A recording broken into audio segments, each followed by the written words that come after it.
तुमसे मैं एक ज्ञान कहता हूँ, जिसके जानने से फिर कोई और दुख ना रहेगा, और उससे ज्ञेय में तुमको निष्ठा होगी।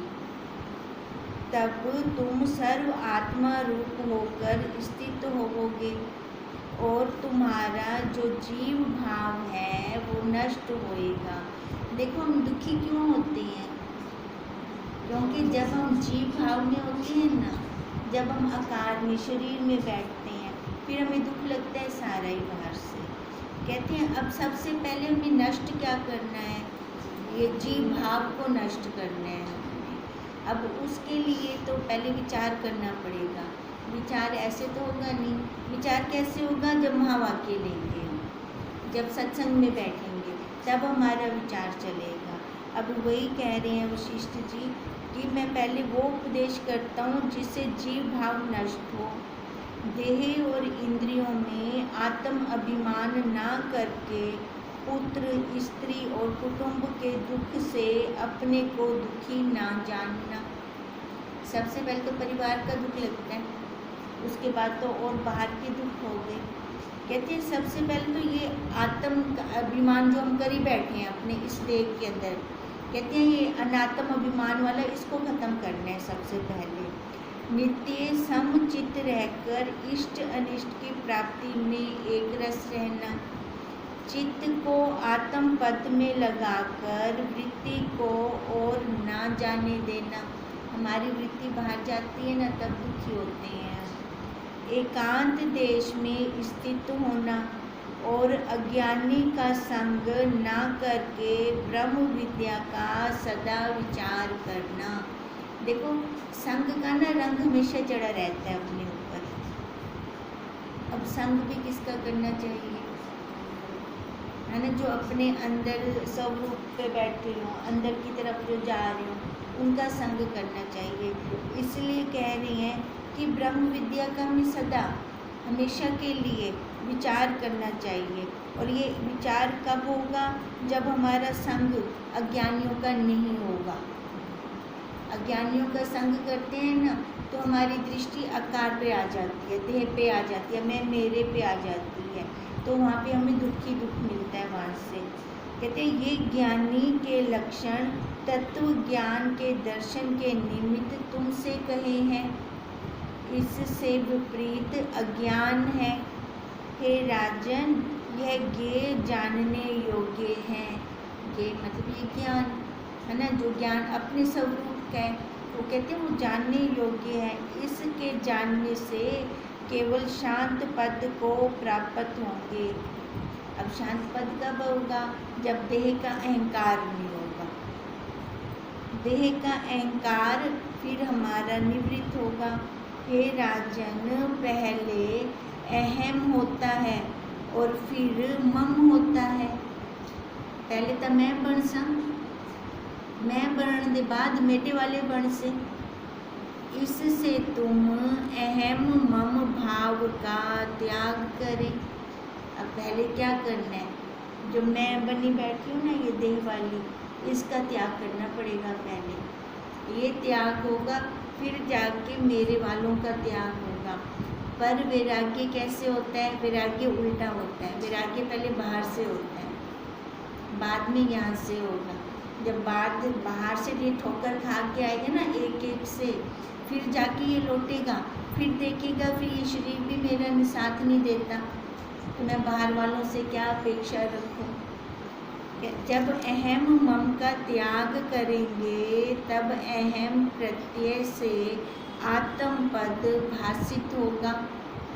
वह आत्मा सर्वज्ञ है।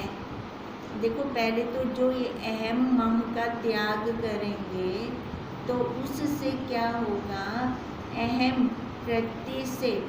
अब मैंने अपने स्वरूप को जाना कैसे? अंतःकरण से। अंतःकरण से तो जानते हैं हम अपने आप को। अब यहाँ बैठे हैं तो भी अंतःकरण से बैठे हैं। तो कहते हैं उससे, अंतःकरण से पहले मैं अपने स्वरूप को जानूंगा, आत्म पद को जानूंगा, तो फिर वही आत्मा मेरे को सर्वज्ञ भासित होगी। पहले तो एक घट को जाना, एक घट जाना तो सारे घट जाने जनाए सब। फिर उसके बाद सब कुछ फिर आप हैं, स्वतः प्रकाश और आनंद रूप हैं। फिर हम कैसे हैं? स्वयं प्रकाश और आनंद है। हम सुबह से रात तक किस लिए क्रिया करते हैं? अपनी शांति के लिए, सुख के लिए, आनंद के लिए। कहते हैं पर संसारिक विषय भोग से फिर हम दुख सुख से रहित हो जाएंगे। पहले अंदर तो आए, उसके बाद दुख सुख से रहित होंगे हम। जब ऐसे गुरु जी ने कहा तब राजा बोला, हे भगवान, यह अहंकार जो चिरकाल से देह में रहता है और अभिमानी है, उसका क्यों कर त्याग करूं? अब क्या कह रही है वो राजन? जो चिरकाल से इस देह के अंदर अहंकार रहता है, मैं उसका त्याग क्यों करूं? ऋषि बोले, हे राजन, अहंकार पुरुष के प्रयत्न से निवृत्त होता है। अहंकार किसका करना है? जो मैं मानी बैठे हैं ना, इसका अहंकार करना है। शरीर को मैं मान के बैठे हैं, इसका त्याग करना है ना हमें। तो हम मतलब इस शरीर का तो त्याग नहीं करना। अब वो क्या कहते हैं, ऋषि क्या कह रहे हैं कि राजन, अहंकार पुरुष के प्रयत्न से निवृत्त होता है। जो अहंकार है ना कर्तव्यपन का, वो इतनी आसानी से नहीं जाता ये भूत। इसके लिए पुरुषार्थ चाहिए हमें। पहले भोगों से द्वेष दृष्टि करनी पड़ती है, फिर भोगों की वासना, उसका त्याग करना पड़ता है, फिर बारंबार अपने स्वरूप की भावना करनी पड़ती है, फिर उसका अपने स्वरूप का विचार करना पड़ता है, फिर जाके ये अहंकार रूपी भूत भागता है। पहले नहीं भागता है ये। हे राजन, जब तुम्हारा अहंकार निवृत्त होगा तब तुमको सर्व आत्मा ही भासित होगा। हमें भी तो ऐसे होता है, जब ये आकार का अहंकार खत्म होता है फिर जाके अंदर शांति आती है। शांति आती है तभी बाहर हमें वही एक शांत रूप से हम देखें और एक विक्षिप्त रूप से देखें बाहर, दोनों में अंतर है। शांत रूप से देखते हैं तो बहुत अच्छा लगता है, और विक्षिप्त रूप से देखते हैं तो गुस्सा आ रहा होता है, एक को देख के गुस्सा आ रहा होता है, ये अंतर है ना। तो इसलिए कह रहे हैं पहले ये सारा हमें अहंकार निवृत्त करना पड़ेगा, फिर जाकर अहंकार निवृत्त होगा तब सर्व आत्मा दिखेगी। फिर जब सर्व आत्मा दिखती है तो दुख नहीं रहता। फिर जब दुख नहीं रहता तो वो शांत पद है फिर, जिसके लिए हम पुरुषार्थ कर रही हैं। हे राजन, यह लज्जा अर्थात संग या आसक्ति रूप फांसी जब तक नहीं कटती तब तक आत्म पद की प्राप्ति नहीं होती। अब ये फांसी बोल रहे हैं, आसक्ति रूपी फांसी नहीं कटती तब तक वो अपना स्वरूप हमें भासित नहीं होता। अहम, मम, तृष्णा, शोक, दुख और भला कहाने की इच्छा इत्यादि जो मोह के स्थान हैं। देखो ये भी बहुत अंदर से वासना है, पक्की गहन वासना कि लोग मेरे को अच्छा कहें। ये वासना भी हमें ले डूबती है। कहते हैं भला कहानी की इच्छा, जो ये मोह के स्थान हैं उन्हें लज्जा कहते हैं। इससे तुम अहम मम से रहित बनो। मतलब पहले ये भी वासना ना हो कि लोग मेरे को अच्छा कहें, क्योंकि देखो जब कहीं पर लगता है ना, 4 लोग बैठे होते हैं, 4 लोगों की शर्मशारी में मैं वैसा काम भी करने को तैयार हो जाती हूँ जिससे मेरे संस्कार मेरे को खुद अंदर से गिलानी देते हैं। खुद करने का होता नहीं मन, फिर भी 4 लोगों की शर्म में मैं वो करती हूँ, क्योंकि कर रही हूँ वो कर्म मैं, क्योंकि वो 4 लोग मेरे को अच्छा कहें। भले ही वो निरे पूरे संसारी हैं, संसारी क्या कहेंगे, संसार वाले ही कोई कर्म कहेंगे।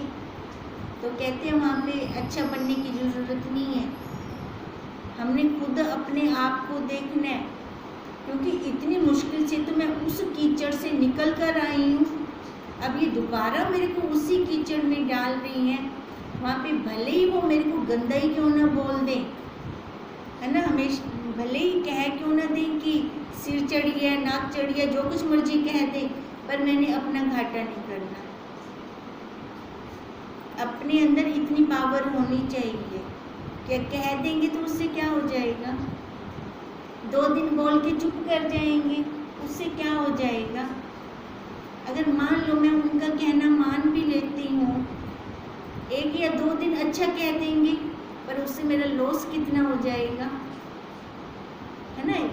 इसी को बुद्धिमानी कहते हैं, हम समझें, है ना, विचार करें हर बात पे, फिर आगे चलें, क्योंकि अब हमारा कदम एक ऐसे रास्ते पे निकल चुका है जहाँ हम चाह रहे हैं कि ये मेरा लास्ट जन्म है। तो उस जन्म के लिए, उसके लिए मेरे को क्या कर्म करना चाहिए और क्या कर्म नहीं करना चाहिए, ये सोचियो हमें हमेशा के लिए। कहते हैं सबसे पहले तुम्हारे शत्रु जो राज्य लेने की इच्छा करते हैं उनको अपना राज्य दे दो और क्षोभ से रहित होकर पुत्र, स्त्री और बांधुओं के मोह से रहित बनो। और कहना रेसा मरण के बाद गिन से ले तो लेंगे, छोड़ने वाले तो हैं नहीं। और जो ये नाशवान प्रॉपर्टी है ये वैसे भी मेरी नहीं है, वैसे भी ये यहीं रह जाएगी। तो उसके पीछे हमारे मन की वृत्ति भी विक्षिप्त ना हो, हलचल में ना आए। अब इसलिए कह रहे हैं जो तुम्हारे शत्रु जो राज्य लेने की इच्छा करते हैं उनको अपना राज्य दे दो और क्षोभ से रहित होकर पुत्र, स्त्री और बांधुओं के मोह से रहित बने। वैराग्य पक्का हो हमारा, अपने शरीर में जो मोह है इससे भी रहित होकर राज्य का त्याग करें। अब कहते हैं पहले बाहर का वैराग्य आए, स्त्री पुत्र धी का, ठीक है, फिर उसके बाद इस शरीर का भी मोह ना रहे, इस शरीर से भी वैराग्य हो, फिर उसके बाद इस शरीर का भी वैराग्य लेकर के एकांत देश में स्थित हों, एकांत देश में स्थित हों, मतलब जितनी इसकी प्रारब्ध के लिए इसको जरूरी है इसको उतना दें, है ना। हम क्या करते हैं, आज मेरे को इतनी ज़रूरत है मैं कल के लिए भी साँभ के रख लूँगी, ये भी मेरे को कल चाहिए। कहते हैं ऐसा ना करें, हम अपने एकांत देश में स्थित हों और उन शत्रुओं के घर से भिक्षा मांगें। अब शत्रुओं के घर से भिक्षा मांगने जाएंगे तो क्या होगा, अहंकार गलित होगा हमारा, होगा। अहंकार को गलित करना है, अहंकार गलाना है, जिससे तुम्हें श्रेष्ठ या भला कहलाने की इच्छा ना रहे। 4-5 गालियाँ निकालेंगे, फिर लगती हैं वो गालियाँ कि नहीं लगती, अपना निरीक्षण करना चाहिए। भिक्षा मांगने की क्या ज़रूरत है, आजकल बाहर जाने की क्या ज़रूरत है, घर में ही सारी सामग्री मिल जाती है, सारी परिस्थितियाँ घर में ही आ जाती हैं। वहाँ पे देखें भी अंदर से कुछ लग रहा है, कोई मोह उमड़ रहा है, जब 4 गालियाँ सुनाई दी तब तो वैराग्य आ जाता है। उसके बाद थोड़ी सी लेलू चप्पू हुई, ला माँ बन दी, पत्नी बन दी, बहन बन दी, क्या बन दी, उस टाइम निरीक्षण करें। बाहर जाने की हमें कोई ज़रूरत नहीं है। अब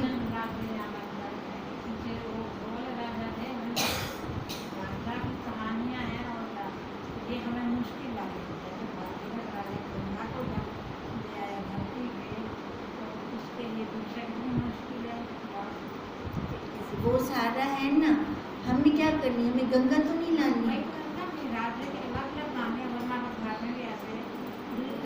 देखिए हमने गंगा नहीं लानी, हमने अपना आत्मपद लाना है। वही हमें आत्म समझो, आत्मपद ही हमारे लिए गंगा के समान है।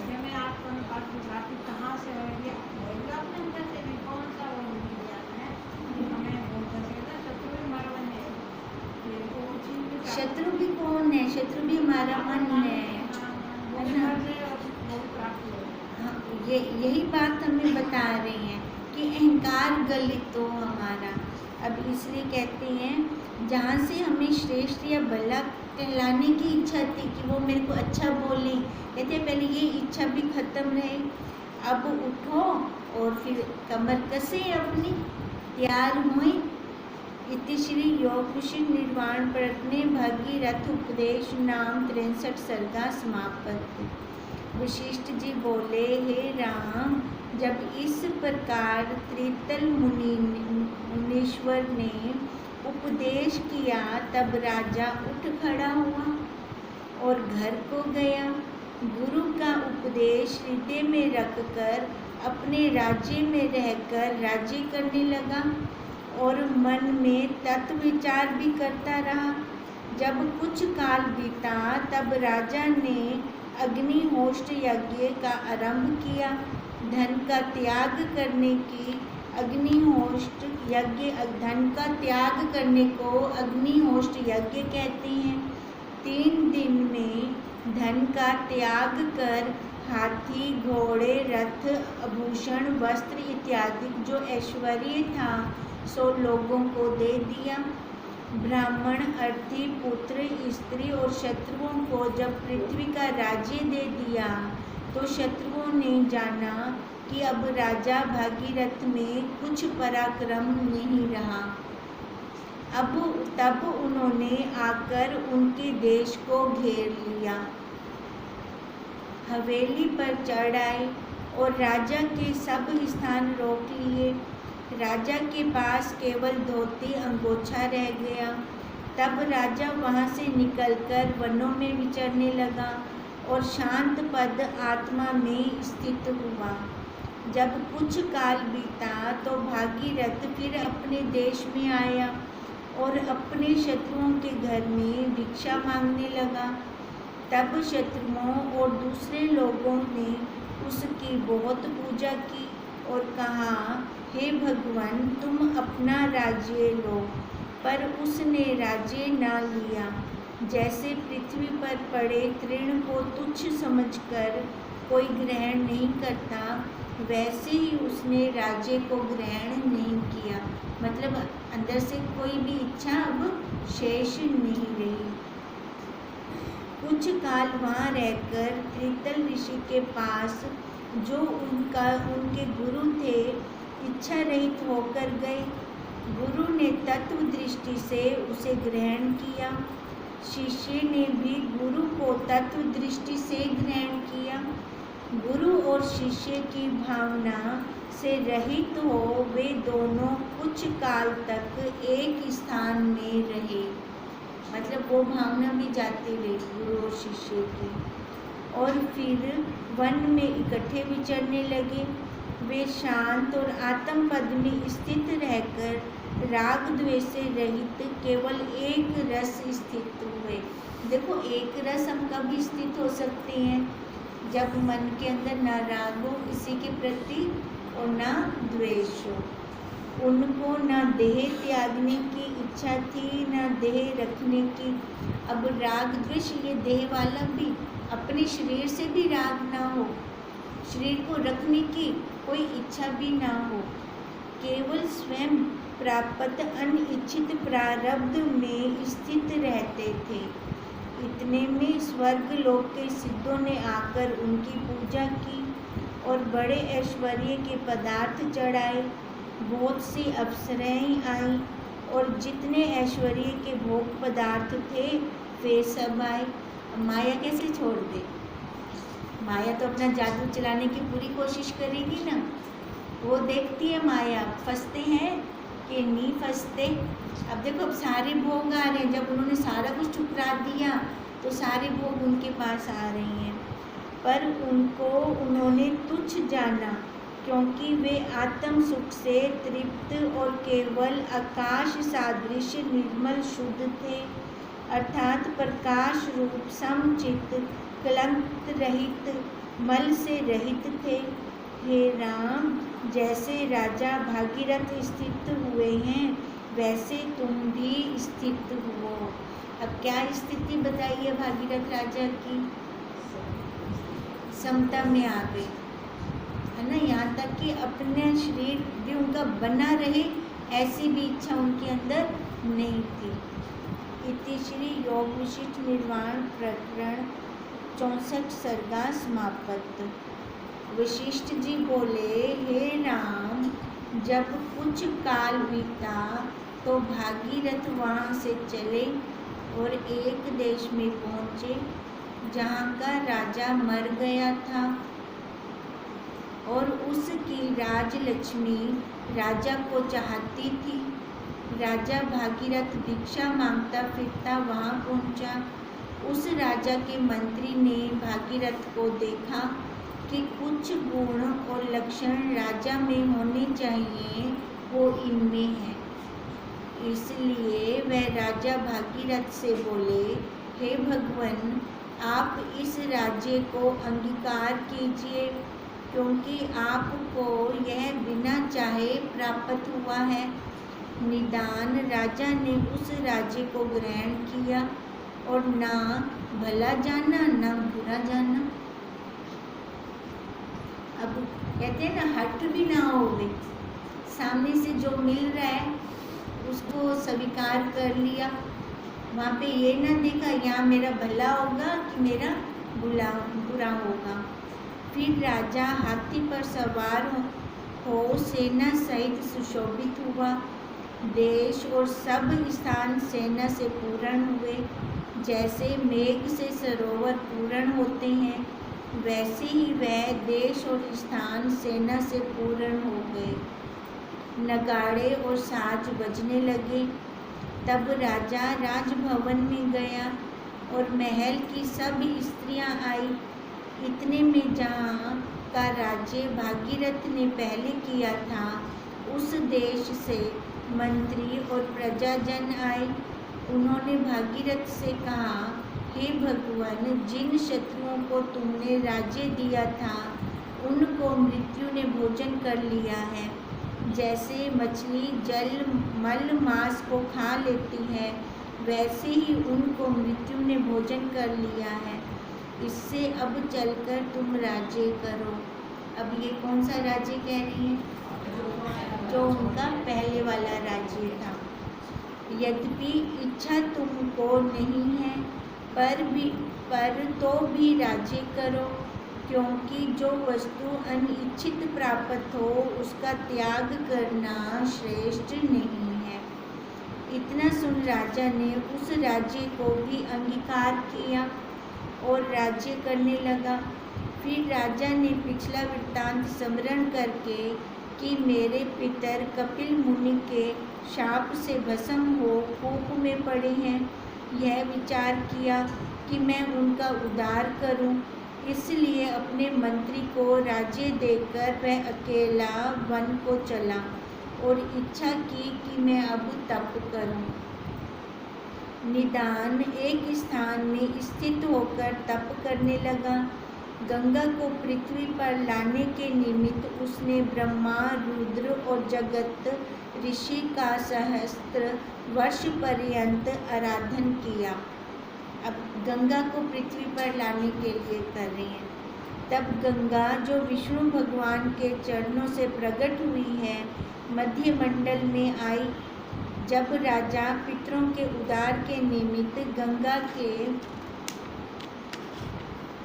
प्रवाह को ले आए, तब फिर समुचित और शांत पद में स्थित होकर विचरने लगे। अब गंगा को अपने करमंडल में लेकर आए थे वो। उससे क्षोभ, भय और इच्छा न थी।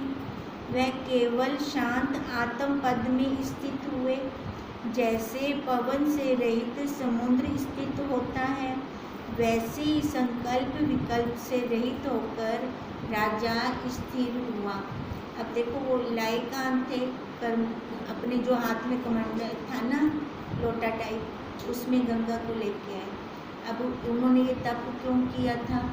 अपने पितरों के निमित्त किया था। अब देखो, हम अपने पितरों को जल अर्पित करते हैं ना, तो जल जो हम अर्पित करते हैं तो हमारे मन में उस टाइम क्या भाव होता है कि हम उनके चरणों को भिगो रहे हैं उस जल से।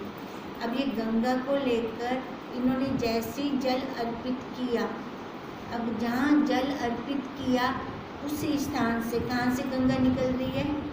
यहाँ पृथ्वी गौमुख से, है ना। अब उस स्थान से गंगा निकल रही है, ध्यान से देखना, उसके पीछे पहाड़ी है, पता क्या नहीं, पिछोंदी की डोकी उतने कुछ है ही कहना, वहाँ पे कुछ भी नहीं है।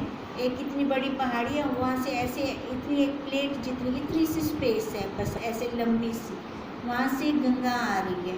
पीछे सारे वो पृथ्वी है, धरती है, पहाड़ है ही नहीं कुछ भी पीछे कुछ हो, वहाँ पता ही नहीं कहाँ से आ रही है ये गौमुख, उसका नाम रखा है गौमुख, वहाँ से वो प्रकट हो रही है गंगा। अब कहते हैं इति श्री योग विशिष्ट निर्वाण प्रकरण भागीरथ उख्यानम सर्गा नाम 67 सर्गा समापत। वशिष्ठ जी बोले, हे राम, यह जो भागीरथ की दृष्टि तुमसे कही है उसका आश्रय करके विचारो। यह दृष्टि सब दुखों का नाश करती है। अब पहले उन्होंने तप किया, भागीरथ ने तप कौन सा किया था? अपने स्वरूप का, ये आकार का अहंकार गालने वाला तप किया था कि ये आए ना। तो वो वशिष्ठ जी भी राम जी को यही कह रहे थे कि जो तप उन्होंने किया है ना, वो वाला तप करो। मतलब वो समता भाव से, पहले इधर ब्रह्म दिखेगा फिर बाहर भी ब्रह्म दिखेगा। अब यही कह रहे हैं वशिष्ठ जी राम जी को, यह जो भागीरथ की दृष्टि मैंने कही है उसका आश्रय करके विचरो। यह दृष्टि सब दुखों का नाश करती है। एक और ऐसा ही प्राचीन आख्यान है, ऐसे ही एक शिखर ध्वज राजा हुआ था। इतना सुन राम ने पूछा, हे भगवान, यह शिखर ध्वज कौन था और उसका आचरण कैसे था? पहले भागीरथ का बताया है ना, भागीरथ के गुरु वो त्रितल ऋषि, उनका स्वाद चला आपस में। अब ये किसका बोल रहे हैं? शिखर ध्वज का। तो राम जी पूछ रहे हैं भी ये कौन थे, शिखर ध्वज कौन थे और इनका आचरण कैसे था, सो कृपा करके कहिए। वशिष्ठ जी बोले, हे राम, 7 मनवंतरों के बीतने के उपरांत द्वापर युग की चौथी चौकड़ी में राजा शिखर ध्वज हुआ और आगे फिर भी होगा। वह राजा संपूर्ण पृथ्वी का तिलक, महाशूरवीर और संपूर्ण ऐश्वर्य से संपन्न था, परंतु उसमें बंधा हुआ या लिप्त ना था।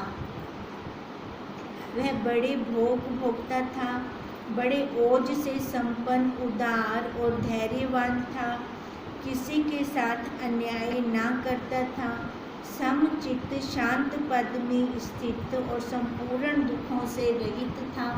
देखो, सारा भोग भोग भी रही हैं, सारा ऐश्वर्य भोग भी रही हैं, उसके बाद भी बंधन में नहीं है।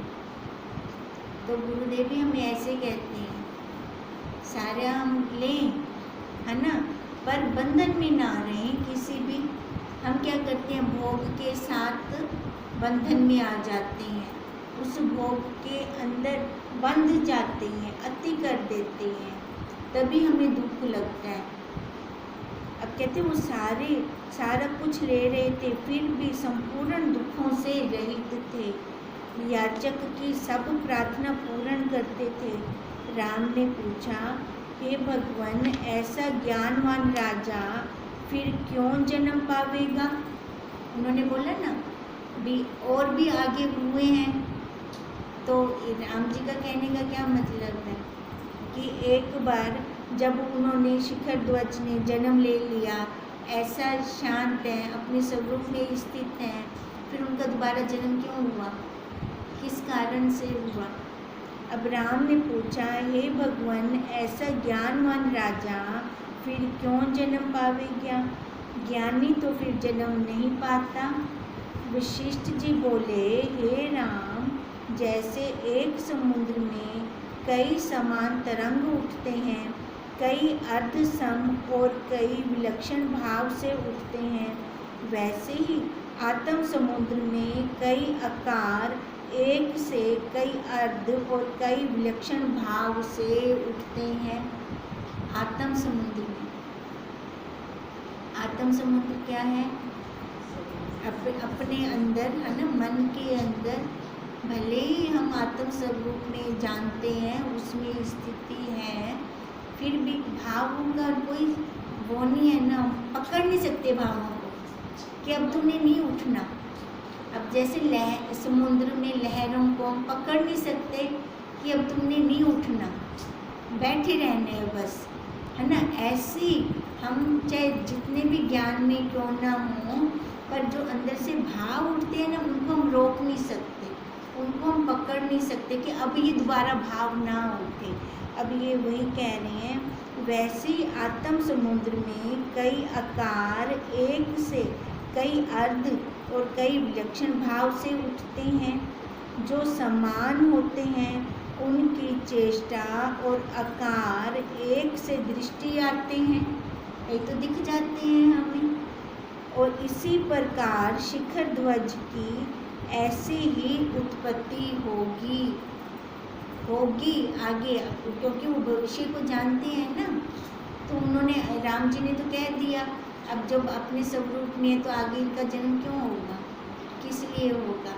अब उन्होंने बताया, हम पता थोड़ी है ना, अंत समय तक क्या अंदर भाव आ जाए, क्या चल पड़े। अभी तो हम बैठे हैं, अभी तो हम कह रहे हैं, फिर लास्ट समय का है नहीं ना। जब तक लास्ट समय नहीं आता तब तक पक्का हम कह नहीं सकते। उसके लिए हम अपने संकल्प छोड़ें, अपनी दृढ़ता पक्की करते जाएं, अपने को अभ्यास में रत करें।